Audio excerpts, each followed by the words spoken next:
स्वागत आपका। मैं हूं योगेंद्र, आप देख रहे हैं खास खबर। और खास खबर में हम बात करेंगे राजस्थान के सियासी महासंग्राम की। कांग्रेस ने दूसरी सूची जारी कर दी। अगर दोनों सूचियों को मिलाए तो 76 कैंडिडेट्स डिक्लेयर कर दिए हैं। ज्यादातर वही चेहरे हैं जिन्होंने पिछली बार चुनाव में भाग्य आजमाए या जीत करके विधानसभा पहुंचे। बड़ी बात यह है कि मुख्यमंत्री अशोक गहलोत जैसे पहले कह चुके हैं कि संकट के वक्त जिसने साथ दिया उसका मैं भी साथ दूंगा।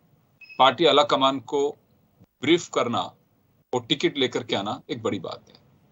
दूसरी तरफ बीजेपी के 124 प्रत्याशी सामने आ चुके हैं, लेकिन कई जगह पर विरोध है।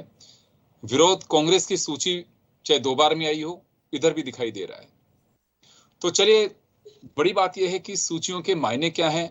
क्या वाकई दौर बदल गया है, या फिर राजनीतिक दलों में बैठे दिग्गज जिन्हें कार्यकर्ता अपना आका समझ लेते हैं, क्या बड़ी वजह वह तो नहीं है जिसके वजह से ये तूफान मचता हो और अंदर खाने में उनकी तरफ से ना नहीं कहा जाता और कार्यकर्ता सच मान बैठता है। मैं कुछ ऐसी पिक्चरें देख रहा हूं, आने वाले दिनों में आप लोगों के सामने शेयर करूंगा कि उन तस्वीरों को देखना चाहिए। और जो एक बड़ी वजह राजनीतिक दलों में बगावत या विरोध के बिगुल बजने की होती है। कोई भी यात्रा होती है, नेताओं के दौरे होते हैं, संभावित प्रत्याशियों पर एजेंडा थोपा जाता है राजनीतिक दलों की ओर से कि फलाने नेता आ रहे हैं, लिहाजा आपको व्यवस्था करनी है, गाड़ी घोड़े और कार्यकर्ताओं को इकट्ठा करना। इसमें लाखों रुपए खर्च होते हैं, और जब लाखों रुपए खर्च होते हैं जो कर चुका होता है, तो फिर उसको प्रसाद भी चाहिए। तो ये एक बड़ा कारण ये होता है कि कार्यकर्ताओं के जो एक फौज वो नेता तैयार कर लेता है स्थानीय स्तर पे, फिर वो नहीं बैठने देते हैं। और यही बड़ी वजह है। कुछ जायज विरोध हैं और कुछ इसी तरह से कल्पना करके अपनी टिकट को स्वयं की मान करके पूरे विरोध के स्वर दिखाई देते हैं। खैर चलिए, लेकिन अभी बात कांग्रेस की दूसरी सूची की। हमारे साथ पूरे मुद्दे पे राजस्थान में अब तक जो कुछ चल रहा है उसको लेकर के प्रमोद वशिष्ठ जी दिल्ली से हमारे साथ जुड़े हुए हैं। राजीव जैन साहब हमारे साथ जयपुर से हैं और उमेंद्र दादी जी जयपुर से जुड़ रहे हैं।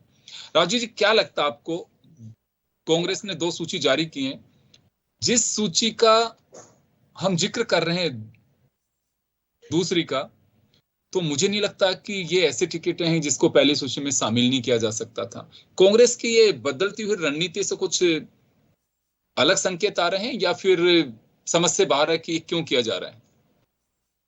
देखिए, कांग्रेस की जो दूसरी सूची आई वो पहली के साथ भी आ सकती थी, लेकिन उसमें कुछ तकनीकी अड़चने थी। जैसे निर्दलीय विधायकों को इन्होंने टिकट दिया कांग्रेस ने, और वो निर्दलीय विधायकों की जो सदस्यता कांग्रेस में करवाई गई, उसके बाद टिकट अनाउंस हुआ है उनके नाम का।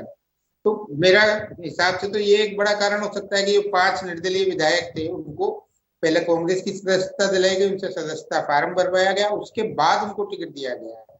ये एक तकनीकी चीज है जो पार्टी ने देखी। वो 2 दिन बाद सूची जारी होगी, लेकिन उस सूची का जो विश्लेषण करें तो उसमें जैसे अभी आपने अपने ओपनिंग रिमार्क में भी कहा कि मुख्यमंत्री गहलोत ने जो वादा किया कि संकट के समय जिन विधायकों ने साथ दिया उन सब, और गहलोत की एक खासियत भी है कि वो जिससे जो वादा कर लेते हैं, जैसे निर्दलीय विधायकों से वादा किया कि उनका पूरा ध्यान रखा जाएगा, तो उनको निश्चित रूप से टिकट भी मिले। जैसे बाबूलाल नागर, संयम लोढ़ा, लक्ष्मण मीणा, इन सब लोगों को टिकट दिलवाए गए।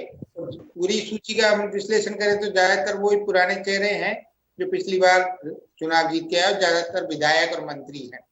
इसमें 2-3 नाम ऊपर नीचे ही हैं। जैसे एक पूरी सूची को गहनता से देखें तो उसमें पूरे अशोक गहलोत की छाप नजर आती है, क्योंकि उनके निकटस्थ जो है पूर्व मुख्य सचिव जो IAS अफसर है निरंजन आर्य, उनको भी टिकट मिला। तो एक इस टिकट से ही अंदाजा लगाया जा सकता है कि पूरी सूची पर गहलोत की छाप है। इसके अलावा जो 2 टिकट, एक टिकट बदला गया जिनकी पत्नी थी जाफिया जुबेर, जो थी साफिया जुबेर, उनके पति को टिकट दिया गया जुबेर खान को रामगढ़ से। और एक जो नोखा से टिकट था रामेश्वर ढूंढी का पक्का माना जा रहा था, वो अभी बीमार है दुर्भाग्यवश, लेकिन उनकी पत्नी गया। तो एक तरीके से सूची ऐसा नहीं है कि कोई नए चेहरे शामिल हुए। एक चीज और जानना चाहूंगा राजू जी, एक चीज और मैं देख रहा हूँ दोनों ही तरफ आपको ध्यान होगा कि भाजपा की जब पहली सूची आई, 8 बागियों ने वापस पार्टी का दामन थामा और उनको 8 को टिकट दे दिया। इसी तरह से अगर इसमें देखें तो संकट के वक्त 5 निर्दलीय जिन्होंने साथ दिया, हालांकि एक भाजपा के बागी थे, इनको सबको टिकट दिया गया है। तो ये संकेत साफ है कि मतलब मैसेज क्लियर है कि जीतने वाले होने चाहिए और मौके पे कौन आपका सगारा, ये आपकी क्वालिटी होनी चाहिए। देखिए योगेंद्र जी, जब चुनाव आते हैं तो राजनीतिक दलों का एक ही मकसद रह जाता है कि सत्ता हासिल करना। सत्ता हासिल करने के लिए चुनाव में जाना है, चुनाव क्षेत्र होते हैं, तो उसमें जिताऊ उम्मीदवार की तलाश राजनीतिक दल करते हैं। तो जो सूची आई, जैसे आपने भाजपा का जिक्र किया, उन्होंने 8 बागियों को लिया, बाहर से आए हुए लोगों को भी टिकट दिए भाजपा ने, जैसे ज्योति मिर्धा, विश्वराज सिंह, इस तरीके से कई नाम है जो भाजपा के दूसरे दलों से आए और यहाँ टिकट ले लिया। तो राजनीतिक दल सिर्फ एक क्राइटेरिया पे ही काम करते हैं, चाहे वो कांग्रेस चाहे भाजपा हो, कि जिताऊ उम्मीदवार उनको हर क्षेत्र में चाहिए, कि उनको विधानसभा में बहुमत के लिए संख्या कितनी है। तो उस लिहाज से वो सारे सिद्धांत वगैरह सब एक तरफ रख दिए जाते हैं चुनावों के समय। जो विरोध भी हो रहा है या जहाँ बगावत जो जैसी स्थिति आ रही है, बगावत तो तब मानी जाएगी जब वो फार्म भर दें या जो नॉमिनेशन हो जाता है उसके बाद की स्थिति है। लेकिन अभी विरोध हो रहा है, असंतोष है कई जगह, जो चीजें सामने आ रही, तो वो निश्चित रूप से यही है। अब पार्टियां अपने हिसाब से उनके अपने सर्वे रहते हैं, कौन जीता हुआ है क्या है, उस हिसाब से टिकट देते हैं। और जैसा आपने खुद कहा कि बरसों से कार्यकर्ता काम करता है, रैली निकलती है, तो उसको रोक दिया जाता है, उसको कई आश्वासन भी दिया जाता है कि चुनाव का समय आएगा तो तुम्हारा ध्यान रखा जाएगा। जब वो ध्यान नहीं रखा जाता उसमें असंतोष है। राजीव जी, वापस लौटूंगा आपके पास में, मैं प्रमोद जी आपके पास आना चाहूंगा। देखिए, कमेटियां बना दी गई हैं डैमेज कंट्रोल के लिए, जो बगावत कर सकते हैं उन्हें समझाइश की कोशिश की जाएगी, लेकिन स्थानीय नेताओं को यह जिम्मेदारी दी गई है। चाहे कैलाश चौधरी की अध्यक्षता में कमेटी बना दी गई हो बीजेपी में भी कोऑर्डिनेशन के लिए, और इधर अभी जो बनाई गई है मोहन प्रकाश की अध्यक्षता में बनाई गई है, आपको लगता है कि जो बगावत करने वाले वो कैलाश चौधरी से समझ सकते हैं या फिर मोहन प्रकाश से समझ पाएंगे? बहुत बड़ी बात आपने कही है, कोई सवाल ही पैदा नहीं होता कि कैलाश चौधरी जी से या मोहन प्रकाश जी से बगावत करने वाले समझ पाएंगे। क्योंकि आप ये देखें, आप एक बड़ी बात देखिए इस बार कि राहुल गांधी, सोनिया गांधी मीटिंग लेके सार्वजनिक रूप से सूची को देख रहे हैं। कांति धारीवाल का नाम आते ही सोनिया जी की टिप्पणी हो रही है कि ये नाम कैसे आया। मतलब इसका मतलब एक नाम पढ़ा जा रहा है पूरा। भारतीय जनता पार्टी में अमित शाह, मोदी जी आके बैठ रहे हैं, उसके बाद मीटिंग होने के बाद में जारी हो रहा है सारा। तो दूसरा ये जो चीजें हैं, अब ये बगावत तो देखो दोनों पार्टियों में होनी है, और ये 10 तारीख के बाद बगावत के सुर मेरे को लगता नहीं, छोटे मोटे दिखाई देंगे आपको, कुछ सीटें प्रभावित भी हो सकती हैं 2, 4, 5, तो ये तो है। लेकिन ये जो देखा जाए तो इस बार बड़ा ही, जैसे कांग्रेस ने अभी अब आपको सूची, जो दूसरी सूची जारी करी, उसमें 3 नाम है बस, जैसा अभी बता रहे थे राजीव जी की। एक तो बदला है, जुबेर खान को दिया है, और नौका से बदला है एक निरंजन आर्य जी, बाकी सब वही पुराने घोड़े वही मैदान है। और दूसरा जी कि भाई गहलोत जी ने वादा किया मैं दूंगा, तो आप ये देखिए कि बड़े लीडर क्रिकेट में जैसे खिलाड़ी सेंचुरी के खेले खुद के लिए और एक देश के लिए खेले, तो ये बड़े नेता है कि मतलब खुद के लिए खुद की सेंचुरी बन जाए, मतलब खुद का रुतबा कायम हो जाए, उस पर ये कांग्रेस में गहलोत जी खेलते हुए नजर आ रहे हैं। एक देश के लिए खेलना होता है, एक अपनी सेंचुरी के लिए। अभी हाल ही जो स्थिति हालात हुए भारतीय जनता पार्टी में, आप देखिए इन्होंने, वैसे भारतीय जनता पार्टी में एक बड़ी चीज भी देखो, मैं आपको यहाँ बताना चाहता हूँ कि सैकड़ों साल महाराणा प्रताप और मेवाड़ राजघराना और जयपुर राजघराने की जो दुश्मनी, वो आपको देखो खत्म। दिव्या कुमारी के साथ खड़े नजर आए मेवाड़ के जो सीपी जोशी जी के सामने। तो पहले जो उनको वल्लभ भाई पटेल ने समझौता कराया था कि इन्होंने महाराजा को माना नहीं था कि हम जयपुर की अधीनस्था नहीं स्वीकार करेंगे, तो इनको पदवी दी गई थी महाराजा की जयपुर में, और मेवाड़ में महाराणा की पदवी अलग अलग कर दिए। तो जो मेवाड़ के महाराणा का भी जयपुर राजघराने के उसमें नहीं आए। इस बार ये चुनाव ने ऐसा किया, सैकड़ों कितने साल हो गए होंगे, उसके बाद ये दोनों एक साथ ये राजघराने खड़े नजर आए। और जो उन्होंने विश्वराज जी और राजघराने उनको दिया है टिकट, तो सीपी जोशी जी की वहां ये मत सोचना, उनको भी वहां फंसा हुआ खेल बहुत जबरदस्त मुकाबला करने को मिल सकता है, इसमें कोई दो राय नहीं है।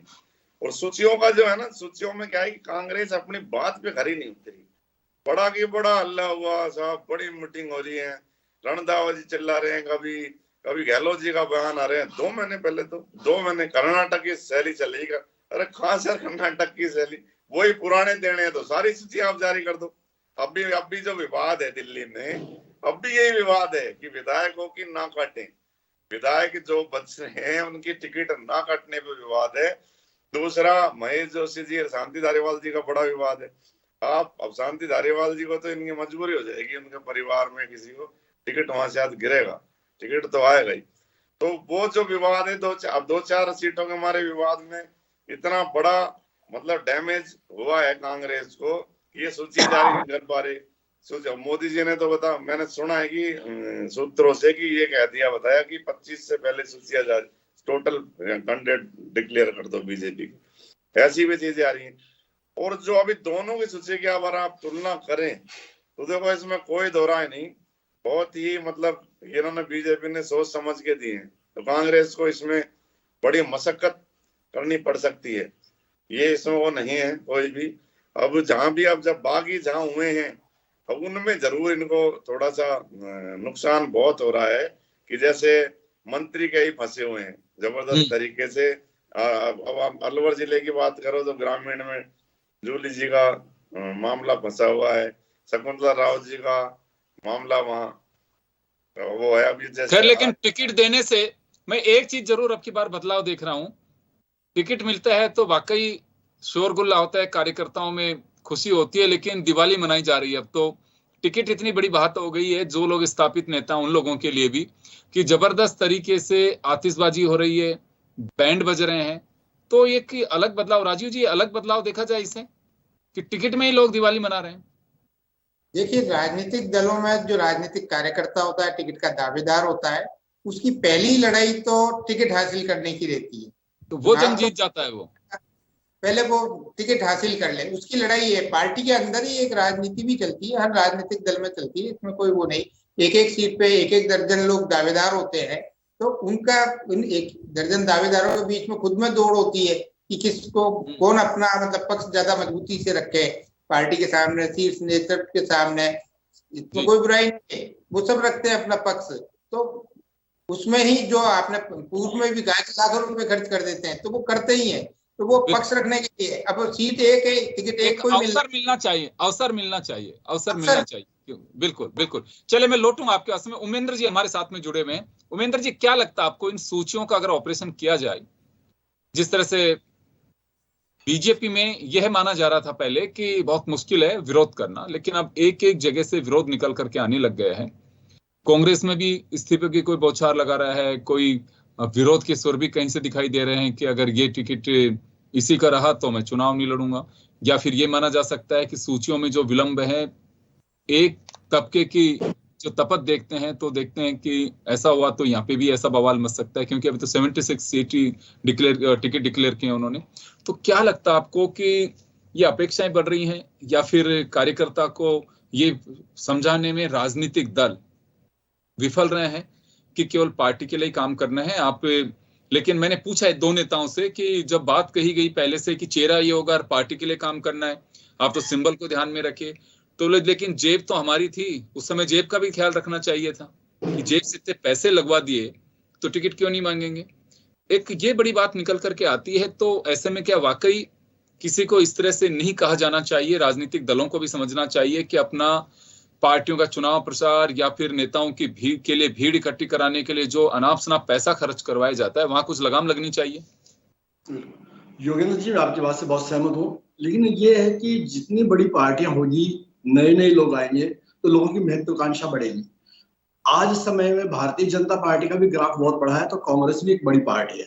तो जब पार्टी बड़ी बढ़ेगी, अब बीजेपी तो कहती है कि विश्व की सबसे बड़ी पार्टी है, तो राजनीतिक पार्टी, तो जब राजनीतिक विश्व की सबसे बड़ी पार्टी है तो वहां लोगों की महत्वाकांक्षाएं बढ़ेगी, कार्यकर्ताओं की इच्छा भी होगी, वो भी सांसद बने, विधायक बने, मंत्री बने, मुख्यमंत्री बने। तो महत्वाकांक्षा सामने आना कोई खास बड़ी बात नहीं है, होनी भी चाहिए। ऐसे ही कांग्रेस ने भी लंबे समय तक शासन किया है। कांग्रेस की भी मैं कह सकता हूँ बीजेपी के बाद सबसे बड़ी पार्टी यदि कोई राष्ट्रीय स्तर पर है तो कांग्रेस है, ये इस बात को हम नकार नहीं सकते। अब कांग्रेस में स्वाभाविक है, बड़े स्थापित नेता है, वो भी चाहेंगे उनके बाद उनके बेटों को, उनके वंशजों को, उनके परिवार के लोगों को, उनके इष्ट मित्रों को, उनके चहेतों को मिले, और ये कोई खास बात नहीं है। लेकिन सबसे बड़ी बात ये आती है कि जहां बात आती है, बीजेपी के पास तो कैडर है राष्ट्रीय स्वयं सेवक संघ का, और कांग्रेस के पास में कैडर है गांधी जी के विचारों का। जब विचारवान पार्टी होती है, उनमें यदि कोई व्यक्ति ये कहे कि नहीं, हम तो केवल विचारों के हिसाब से, हमें हमारी कोई राजनीतिक महत्वाकांक्षा नहीं, तो देखो राजनीतिक दल में कोई माला जपने के लिए तो आता नहीं है, महत्वाकांक्षा लेके आता है, तो विरोध भी होगा, आक्रोश भी होगा, समझाइश भी होगी, ये सब कुछ होगा, एक प्रक्रिया है, और ये प्रक्रिया चलती है और हमेशा चलती है। अब मैं कहूँ कि भारतीय जनता पार्टी में मैं पहले यहाँ बात बीजेपी की करना चाहूंगा, बाद में कांग्रेस की भी करूंगा, लेकिन बीजेपी में ये कहा जा रहा है कि साहब कि सर्वे हुआ, सब कुछ हुआ। मैं कहता हूँ ऐसा कौन सा सर्वे था कि दिया कुमारी जी को यहाँ से टिकट दे दो, ऐसा कौन सा सर्वे था कि नरपत सिंह जी को चित्तौड़ में भेज दो, ऐसा कौन सा सर्वे था कि ज्योति बिरला जी 2 दिन पहले बीजेपी में आई और उनको टिकट दे दो। कभी कभी क्या है कि सर्वे के नाम पे कार्यकर्ताओं को मोबिलाइज किया जाता है कि तुम लगे क्षेत्र में। एक बात कहना चाहूंगा योगेंद्र जी, बड़ी ईमानदारी के साथ कहना चाहूंगा कि भारतीय जनता पार्टी ने और चाहे कांग्रेस ने उन्हीं लोगों को, अधिकांश लोगों को उन्हीं को टिकट दिए जो पहले चुनाव लड़ चुके या के। अब जैसे कांग्रेस में कहा जा रहा है कि नए लोगों को टिकट दिया, और भाई पति की जगह पत्नी को दे दिया, पत्नी की जगह पति को दे दिया, तो कोई खास बात नहीं। निरंजन जी आचार्य जी की पत्नी को भी दिया है, रामगढ़ से उनके पति देव भी पहले विधायक बने, ये जो भी डूडी है उनका, तो ये नहीं कह सकते नए लोग हैं भाई, टिकट घूम घूम करके पति पत्नी परिवार के बीच ही हुआ है, तो कोई खास बात नहीं है। तो ये हाँ, अब बात ये आती है कि भारतीय जनता पार्टी जो 2018 के चुनाव में जिन लोगों के कारण चुनाव हारी, आपने वापस उन पर विश्वास जता दिया, जिन लोगों ने आपको गालियां दी, जो लोग आपकी रीति नीति से टिकट नहीं मिला, तो आपकी पार्टी को उन्होंने क्या क्या शब्द कहे, क्या क्या बातें कही, आपने पुतले जलाए। लेकिन पार्टी को कभी कभी ठोस कदम उठाने चाहिए, ठोस निर्णय लेने चाहिए। मुझे लगता है शायद भारतीय जनता पार्टी में कांग्रेस का जो लोग आ रहे हैं, उनके कुछ प्रभाव, मुझे ऐसा प्रतीत हो रहा है, उनका प्रभाव आ रहा है, तो इसलिए ठीक है, वो भी समझौतावादी, हमें राज चाहिए, सरकार बननी चाहिए, जिताऊ चाहिए, टिकाऊ की आवश्यकता नहीं है। ठीक है, ओम प्रकाश हुड्डा पहले बीजेपी से विधायक बने थे और कांग्रेस का टिकट लेके आ गए, ऐसे नहीं है। तो हमें अब जिताऊ चाहिए, टिकाऊ की कोई आवश्यकता नहीं है। टिकाऊ अगली बार देखेंगे, हम चुनाव 5 साल बाद देखेंगे जो होगा नहीं होगा। अभी हमारा उद्देश्य है सरकार बनाना। मुझे लगता है शायद भारतीय जनता पार्टी इस पैटर्न पे चल रही है, और ठीक है, राज का मत है, राज आना भी चाहिए। कौन व्यक्ति चाहेगा, कौन पार्टी नहीं चाहिए कि सत्ता में नहीं आए। देखो, निष्ठा, नीतियों और विचारों से तो पार्टी सरकार में नहीं आ सकती। जनसंघ के टाइम में कितनी सीटें आती है आपको मालूम है, रामराज परिषद की कितनी सीटें आती है आपको मालूम है। एक बात जानना चाहूंगा मैं आपसे सभी से, एक चीज में जरूर मैं जानना चाहूंगा कि राजनीतिक दलों ने खुद ने एक ऐसा स्ट्रक्चर तैयार कर दिया है कि कोई भी बागी चुनाव लड़ता है, वो अपना वजूद कायम रखता है। जैसे 8 बागी बीजेपी के, उनको सबको टिकट दिया, 5 में से 4 निर्दलीय कांग्रेस के, उनको सबको टिकट दे दिया कि अगर आप में दमखम है तो वास्तव में अवसर दिखाइए, क्योंकि पार्लियामेंट इलेक्शन आते हैं, स्थानीय निकाय के आते हैं, पंचायत राज के आते हैं, और फिर विधानसभा के आते हैं। ऐसे में वापस गले लगा लिया जाता है। वो अपनी सक्रियता नहीं छोड़ते हैं कि उनको मालूम है कि मैं चुनाव की तैयारी कर रहा था, हार जीत तो किस्मत की बात है, लेकिन चुनाव में जरूर लड़ूंगा, मैदान नहीं छोड़ सकता। वापस मुझे गले लगा लेंगे, क्योंकि हर राजनीतिक दल ये भी कर रहा है। तो ऐसे में आपको लगता है कि जैसे पार्टियां तो दुस्साहस कहती हैं, लेकिन कार्यकर्ता अपना अधिकार मान कर उस काम को आगे बढ़ाता है। तो यही एक बड़ी वजह है कि राजनीतिक दल समझाने में बौने साबित हो जाते हैं। क्या ऐसा लगता है आपको भी? मैंने योगेंद्र जी अभी आपसे 2 मिनट पहले यही निवेदन किया है कि अब बात विचारों की, सिद्धांतों की नहीं। अब तो ये चाहिए कि हमारा वोट बैंक कौन बढ़ा सकता है, कौन सीट निकाल सकता है, कौन हमारे लिए। मैंने जैसा भी आपको निवेदन किया, हमें टिकाऊ की आवश्यकता नहीं, अब तो जिताऊ की आवश्यकता है। यानी आप देखिए, जो बांदीकुई का दागी हो या बागी, दागी हो या बागी,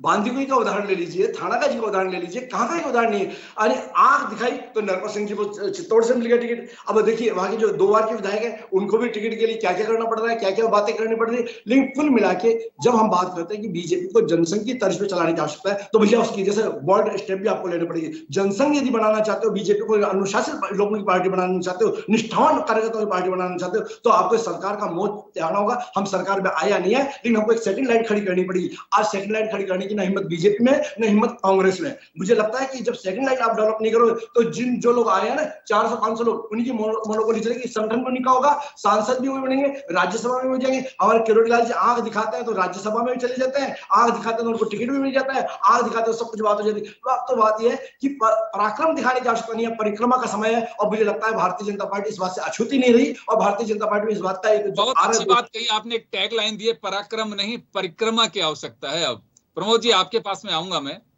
क्या लगता है आपको कि राजनीतिक दल खुद ही एक ऐसी लाइन दे रहे हैं अगर आप बागी होकर के भी चुनाव लड़ते हैं तो आप में अगर वजूद है तो गले लगा लेंगे, आपको अगली बार टिकट भी मिल सकता है।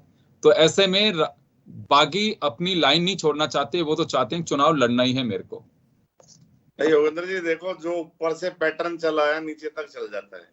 अब आप ये देखिए, किसी लीडर को पार्टी ने 3 बार विधायक बनाया, तो चौथी बार बाई चांस उसका टिकट कट भी गया तो बागी होकर दूसरे में चल जाएगा। और जिस पार्टी ने आपको 15 साल तक एमएलए बनाया, इतना आपको सजाया संवारा, यहाँ तक कि कई ऐसे उदाहरण भी है कि मुख्यमंत्री लेवल के नहीं बनाओ तो छोड़ के चल जाते हैं। तो ऊपर से ऐसा चल रहा है ना, पार्टी भी ऊपर ये हाल करती है, नीचे कार्यकर्ता भी समझ चुका।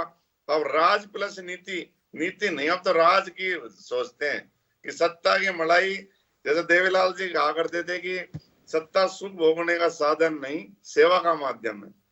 तो वो चीज अब नहीं है, वो छोड़ो। अब तो क्या है कि किसी भी तरह से राज सत्ता हाथ में आ जाए और अपने सत्ता का आनंद लो, और 5 साल बाद देख लो कौन सी पार्टी की सत्ता आ रही है, उधर घुस जाओ।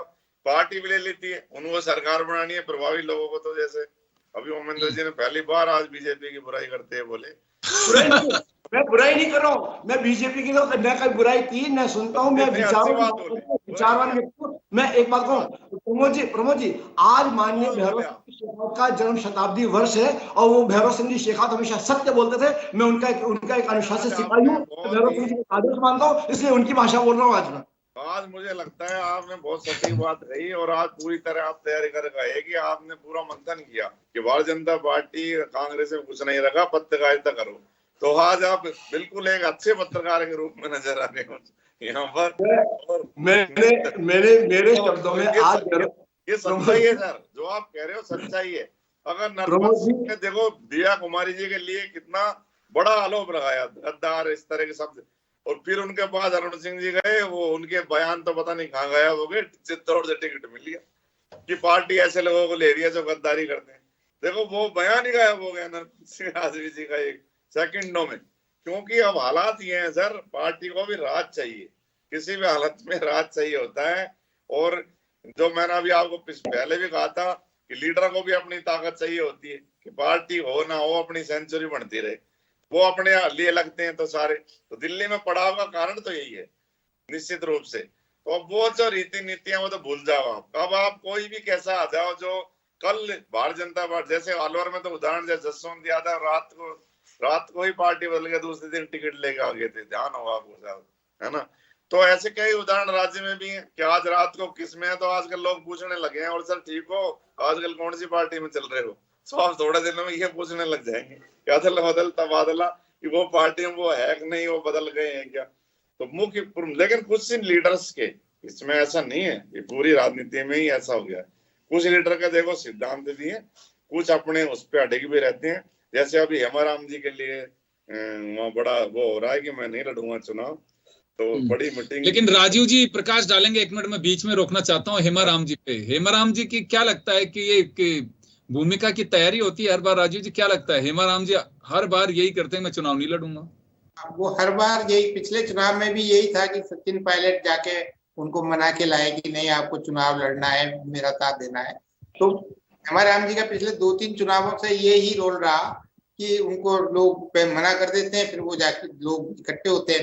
लेकिन इस बार मुझे लगता है कि हेमाराम जी शायद नहीं भी लड़े तो उनके परिवार में उनकी बेटी को टिकट जाएगा, जो एक भावना मेरे को जो नजर आती है। तो वो चीज है, जैसे ओमेन जी कह रहे थे कि पार्टियों के इस तरीके से कल का आया और टिकट दे दिया, या सर्वे कहाँ हुआ, मतलब किस सर्वे में कौन ऊपर था, तो वो एक अलग चीज है। आजकल जो अपन पहले बात कर चुके, मैं पूर्व में भी कह चुका कि राजनीतिक दलों का अब एक मकसद रह गया कि उनको लगता है कि यार 10-5 सीटें कम नहीं रह जाए, तो इसलिए दूसरे दलों का जो जिताऊ उम्मीदवार है उसको ले आए, थोड़े वोट उसके थोड़े हमारे पार्टी के मिल जाएंगे, ये एक संख्या हमारी बढ़ जाएगी। इसका उदाहरण मैं देता हूँ आपको।